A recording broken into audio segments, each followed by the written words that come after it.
বাংলাদেশের সংখ্যালঘু নির্যাতন নিয়ে ভারতীয় গণমাধ্যমের প্রতিবেদন বিভ্রান্তিকর, বলছে প্রধান উপদেষ্টার প্রেস উইং। অতিরঞ্জিত বলে মন্তব্য। হাইকোর্টের সচিবালয়ে উপদেষ্টা হাসান আরিফের আরও 2 দফা জানাজা সম্পন্ন। সোমবার মিরপুর শহীদ বুদ্ধিজীবী কবরস্থানে দাফন। এবং গাজীপুরের টঙ্গীতে বেইলি ব্রিজ ভেঙে তুরাগ নদীতে ট্রাক, যানজট এড়াতে বিকল্প পথে চলাচলের অনুরোধ পুলিশের।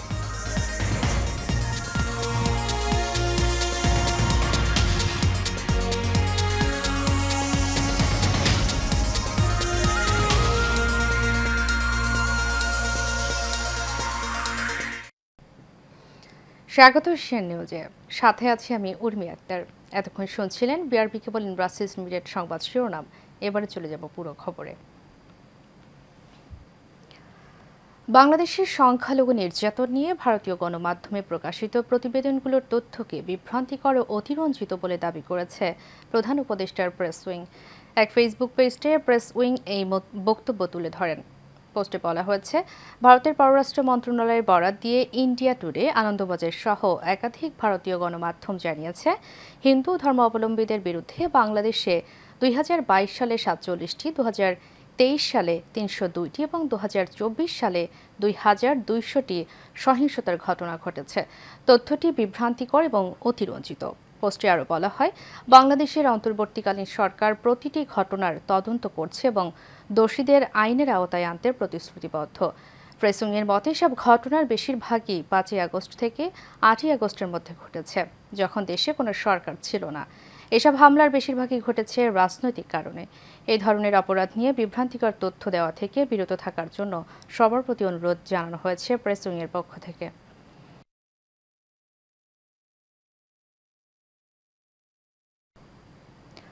অন্তর্বর্তী সরকারের বিমান ও পর্যটন এবং ভূমি উপদেষ্টা AF হাসান আরিফের 2 দফা জানাজা অনুষ্ঠিত হয়েছে। হাইকোর্ট প্রাঙ্গণে দ্বিতীয় সচিবালয়ে তার তৃতীয় জানাজা অনুষ্ঠিত হয়। বর্ষিয়ানে আইনজীবী তার কাজের মাধ্যমে আজীবন বাংলাদেশের মানুষের হৃদয়ে বেঁচে থাকবেন এমন মন্তব্য করেন শুভাকাঙ্ক্ষীরা। আগামী 23 ডিসেম্বর মিরপুর শহীদ বুদ্ধিজীবী কবরস্থানে হাসান আরিফকে দাফন করা হবে বলে জানান তার ছেলে। সাব্বির রহমানের তোলা ছবিতে বিস্তারিত জানাচ্ছেন নূর মোহাম্মদ ভুইয়া।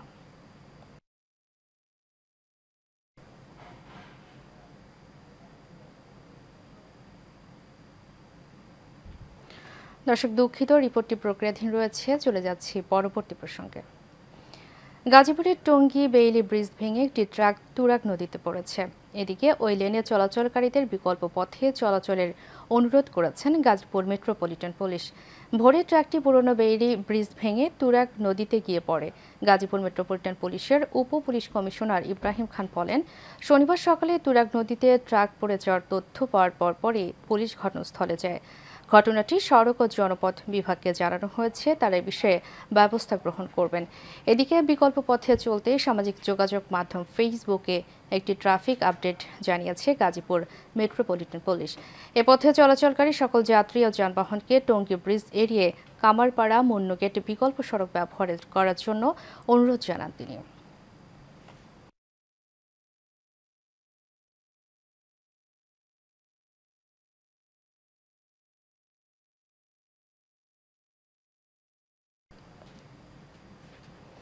নারায়ণগঞ্জের রূপগঞ্জে পূর্বাঞ্চলের 300 ফিট এলাকায় প্রাইভেট কারের ধাক্কায় বাংলাদেশ প্রকৌশল বিশ্ববিদ্যালয়ের ছাত্র মোহতাসিম মাসুদ নিহতের ঘটনায় গ্রেফতারকৃত 3 জনের মধ্যে 2 জনের ডোপ টেস্ট পজিটিভ এসেছে। শুক্রবার নারায়ণগঞ্জ জেনারেল হাসপাতালে তাদের মাদক পরীক্ষা করা হয়। বিষয়টি নিশ্চিত করে নারায়ণগঞ্জ জেলা civil surgeon doctor AFM Mashiur Rahman. তিনি জানান, ডোপ টেস্টে 2 জনকে পজিটিভ পাওয়া গেছে, তারা অ্যালকোহল নিয়েছিল। এ বিষয়ে রিপোর্ট দেওয়া হয়েছে। একই দিনে আটককৃতদের কারাগারে পাঠানো হয়েছে। ডোপ টেস্টের রিপোর্টের বিষয়ে সিভিল সার্জন আরও বলেন, প্রাইভেট কারের চালক মুবিন আল মামুনের শরীরে গাঁজা ও অ্যালকোহল পাওয়া গেছে, আর আরোহীদের মধ্যে মিরাজুল করিমের শরীরে অ্যালকোহল পাওয়া গেছে। গাড়ি চালাচ্ছিল, এসে তাদেরকে ধাক্কা মারছে। ধাক্কা মারার পরে এখানে এই 3 জন বুয়েটের ছাত্র, 3 জনের মধ্যে একজন ঘটনাস্থলে একজন মারা গেছে, মুহতাসির মাসুদ। আর যে পুলিশ 2 জন পুলিশ ছিল, সেই পুলিশও আহত হয়েছে। ওখানে 3 জন আসামিকে গ্রেপ্তার করা হয়েছে। যিনি ড্রাইভার, ওনার বিরুদ্ধে হয়তো অভিযোগ আসতে পারত, কিন্তু বাকি অপরাপর যে 2জন ছেলে আছে ওরা তো কোনো অপরাধ করে নেই, সে বিষয়টা আমরা আদালতকে উপস্থাপন করার চেষ্টা করেছি। আদালত সমস্ত ঘটনা শুনে তাদের বিরুদ্ধে ডুপ টেস্টে একটা আবেদন করেছেন, আবার রিমান্ডের 5 দিন রিমান্ড চেয়েছেন।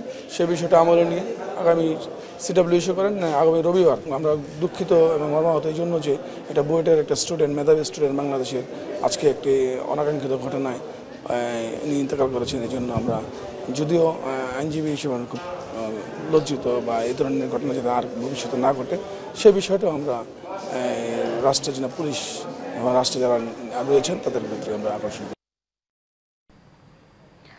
গেল কয়েকদিন শৈত্যপ্রবাহের পর 10 ডিগ্রির উপরে উঠেছে পঞ্চগড়ের তাপমাত্রা, ফলে তাপমাত্রার রেকর্ডে শীত হাড় কাঁপাচ্ছে রাতভর। এদিকে ঢাকাতেও বেড়েছে শীতের তীব্রতা। ভোর 6টায় পঞ্চগড়ে তাপমাত্রা রেকর্ড হয়েছে 10.4 ডিগ্রি সেলসিয়াস। গত বৃহস্পতিবার থেকে তাপমাত্রা রেকর্ড হচ্ছে 10 ডিগ্রির উপরে, ফলে তাপমাত্রা বৃদ্ধি পেয়ে কিছুটা হ্রাস পেয়েছে শীতের তীব্রতা। সকালে বিভিন্ন এলাকা ঘুরে দেখা যায় বরাবরের মতোই কুয়াশাহীন ভোরে ঝলমলে রোদ নিয়ে উঠছে সূর্য। সূর্যের আলোয় ঝলমল করছে জেলার প্রকৃতি, কর্মচাঞ্চল্যতা দেখা যায় বিভিন্ন শ্রেণী পেশার মানুষের মধ্যে। তবে শীতে বৃদ্ধ ও ছোটদের বেড়েছে শীতজনিত রোগের সংখ্যা।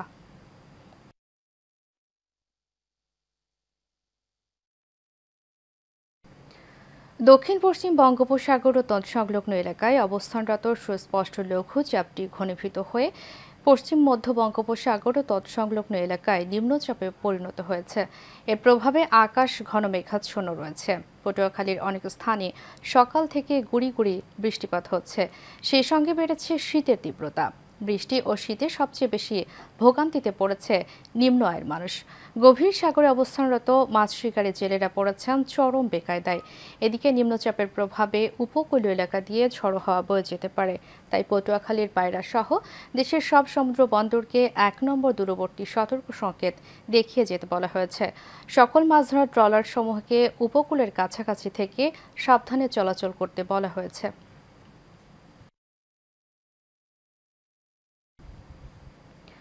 হাঁটি হাঁটি পা পা করে ছয়ের ছন্দে পা রাখল বস্তুনিষ্ঠতার প্রতিচ্ছবি আর দায়িত্বশীলতার প্রতীক দৈনিক দেশ রূপান্তর।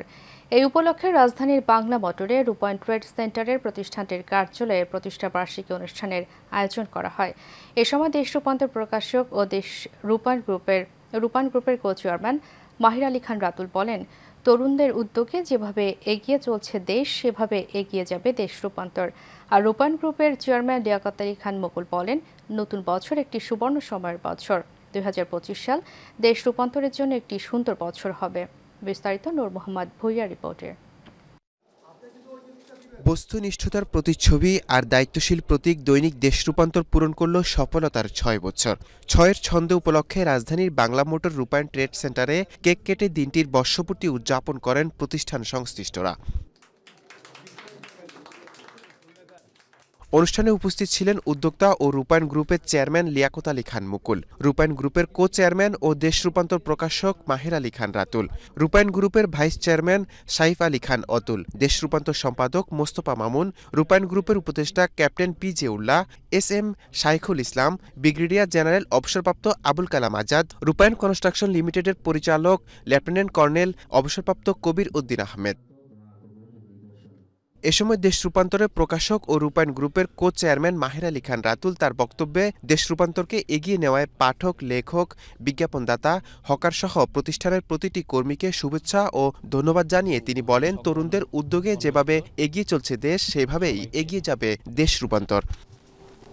প্রথমেই কৃতজ্ঞতা জানাতে চাচ্ছি আমাদের পাঠক, লেখক, বিজ্ঞাপনদাতা এবং আমাদের হকার ভাইরা, যারা আমাদের সাথে নিরলসভাবে একটা টিমওয়ার্ক করে দেশ রূপান্তরকে একটি ভালো অবস্থানে আসার জন্য সহযোগিতা করেছে, তাদেরকেও আন্তরিকভাবে ধন্যবাদ।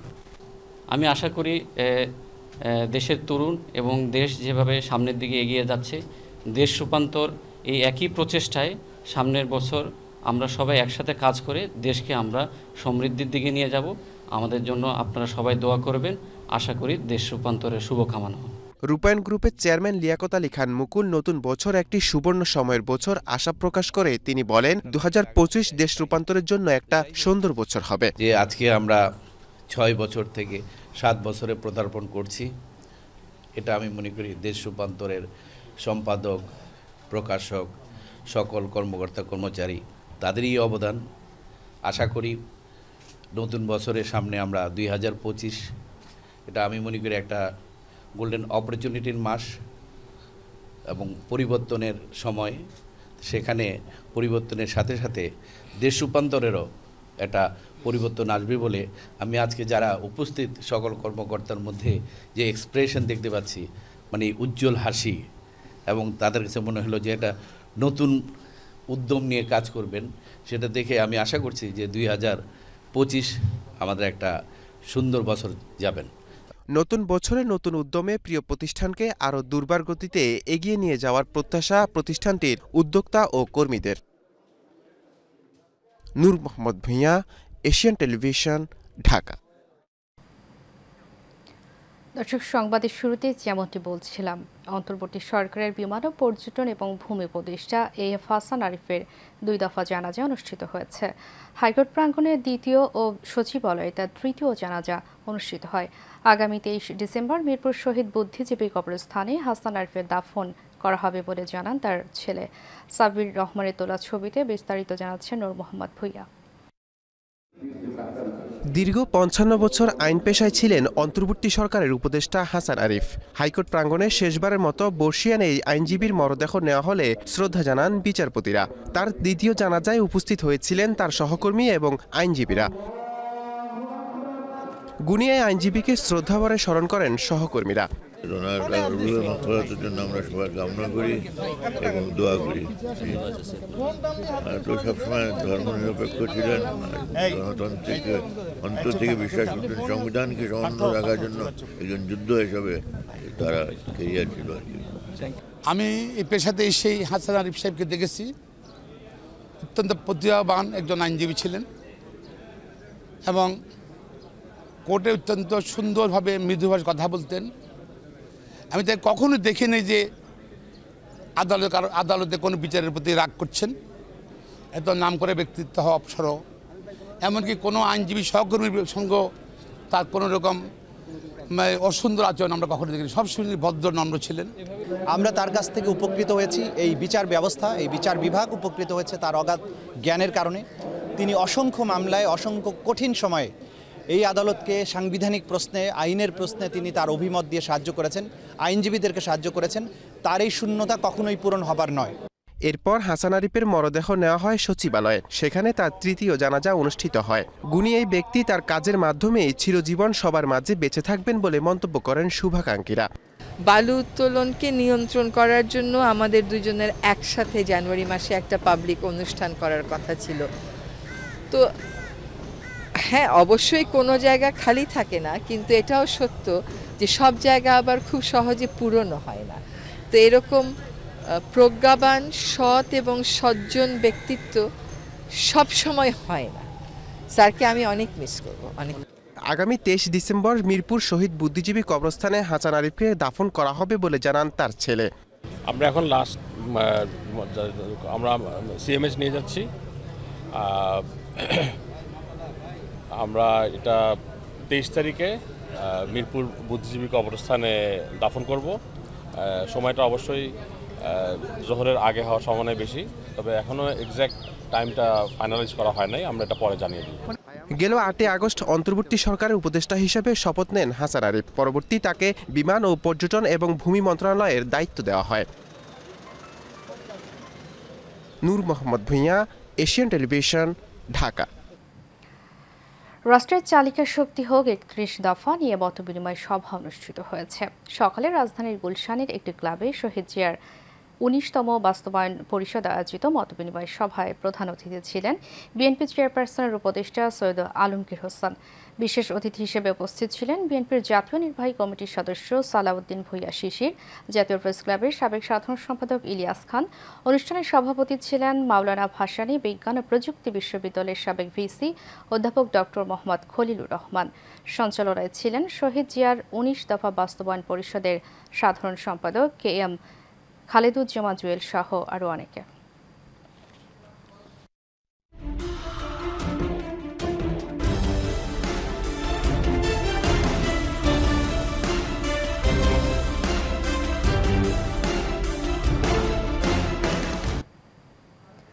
এবারে সারা বাংলার খবর। সাভার আশুলিয়ায় ওয়ারেন্টভুক্ত এক আসামিকে গ্রেফতার করতে গিয়ে হামলার শিকার হয়েছেন আশুলিয়া থানার পুলিশ। এ ঘটনার পর অভিযান চালিয়ে আটক করা হয় 15 জনকে। শুক্রবার রাতে আশুলিয়ার পূর্ব নরসিংহপুরের সোনামিয়া মার্কেট এলাকায় এই ঘটনা ঘটে। পুলিশ জানায় ওয়ারেন্টভুক্ত আসামি রাকিব ভূঁইয়াকে গ্রেপ্তারে রাতে অভিযান চালায় এসআই রবিউল সহ আরও কয়েকজন। বাড়ি থেকে রাকিবকে গ্রেফতার করলে তার চিৎকারে পুলিশের উপর হামলা চালায় রাকিবের স্বজনরা। এ সময় গুরুতর আহত হন এসআই রবিউল সহ 4 জন। খবর পেয়ে পুলিশের একাধিক টিম ঘটনাস্থলে গিয়ে আহত পুলিশ সদস্যদের উদ্ধার করে আটক করা হয় 15 জনকে। তাদের বিরুদ্ধে সরকারি কাজে বাধা এবং পুলিশের উপর হামলার অভিযোগে মামলা প্রক্রিয়াধীন রয়েছে বলে জানিয়েছে পুলিশ।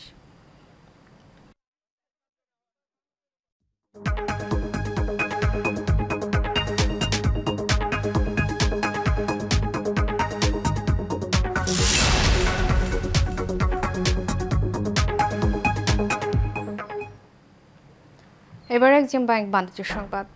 চলতি বছরে বন্যা, অতিবৃষ্টি আর পোকার আক্রমণে নরসিংদীতে আমন ধানের ফলন কম হয়েছে। তাই হাসি নেই কৃষকের মাঝে। বাজারে ন্যায্য মূল্য পেলে ক্ষতি পুষিয়ে নেওয়ার আশা তাদের।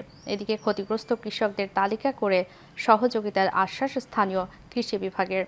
নরসিংদী থেকে সাজদুল হক প্রান্তর পাঠানো প্রতিবেদনে বিস্তারিত জানাচ্ছেন শেখ ফাহিম।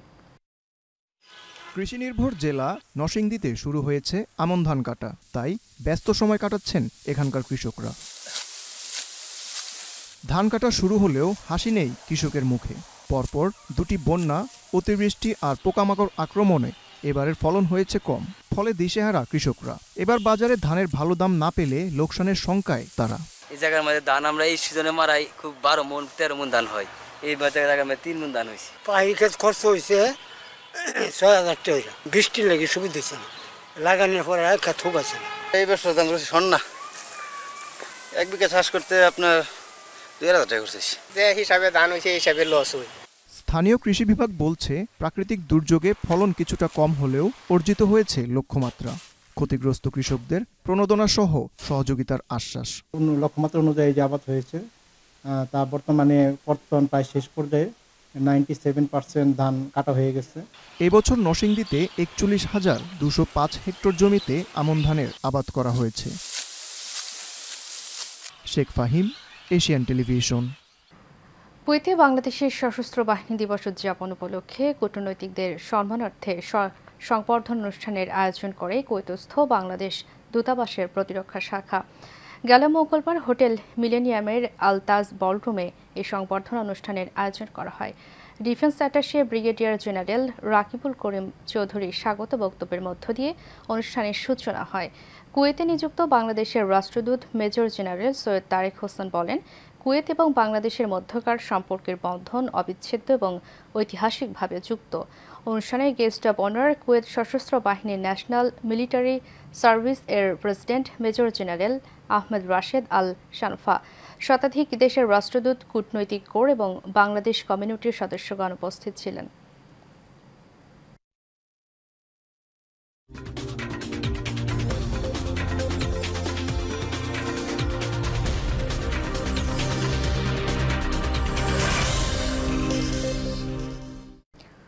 এবারে খেলার খবর। বাংলাদেশ ক্রিকেট বোর্ডের চলতি বছরের শেষ সভা অনুষ্ঠিত হবে আজ, যেখানে জাতীয় দলের অধিনায়ক সহ নানা বিষয় নিয়ে আলোচনা করবেন পরিচালকরা। মিরপুর শেরেবাংলা ক্রিকেট স্টেডিয়ামে অনুষ্ঠিত হবে বোর্ড মিটিং। সভায় বিপিএল, এনসিএল, টি20 নিয়ে আলোচনা হবে। তবে বড় বিষয় থাকবে জাতীয় দলের অধিনায়কত্ব। নাজমুল হোসেন শান্ত আর অধিনায়কত্ব করতে আগ্রহী নন। চোটের কারণে তিনি ওয়েস্ট ইন্ডিজ সফরে যাননি। সেখানে টেস্ট ও ওয়ানডেতে মেহেদী হাসান মিরাজ অধিনায়কত্ব করবেন, আর টি20তে এই দায়িত্ব দেওয়া হয় লিটন কুমার দাসকে। টেস্ট সিরিজ ড্র হলেও ওয়ানডেতে সিরিজে হোয়াইট ওয়াশ হয় বাংলাদেশ। তবে লিটনের নেতৃত্বে ওয়েস্ট ইন্ডিজকে প্রথমবারের মতো হোয়াইট ওয়াশ করে টাইগাররা। সিরিজ শেষে অধিনায়কত্ব চালিয়ে যাওয়ার আগ্রহ প্রকাশ করেছেন লিটন।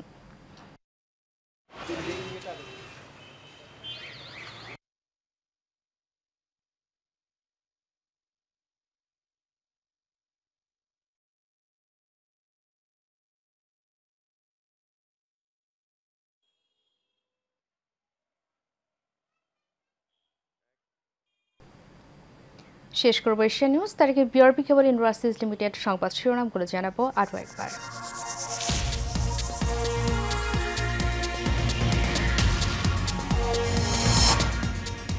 বাংলাদেশের সংখ্যালঘু নির্যাতন নিয়ে ভারতীয় গণমাধ্যমের প্রতিবেদন বিভ্রান্তিকর, বলছে প্রধান উপদেষ্টার প্রেস উইং, অতিরঞ্জিত বলে মন্তব্য।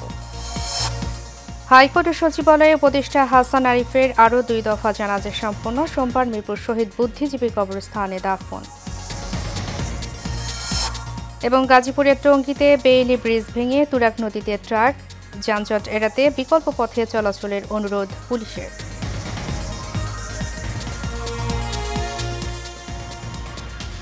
এশিয়া নিউজে পর্যন্ত। পরবর্তী সংবাদ দেখার আমন্ত্রণ জানিয়ে শেষ করছি। ধন্যবাদ সবাইকে।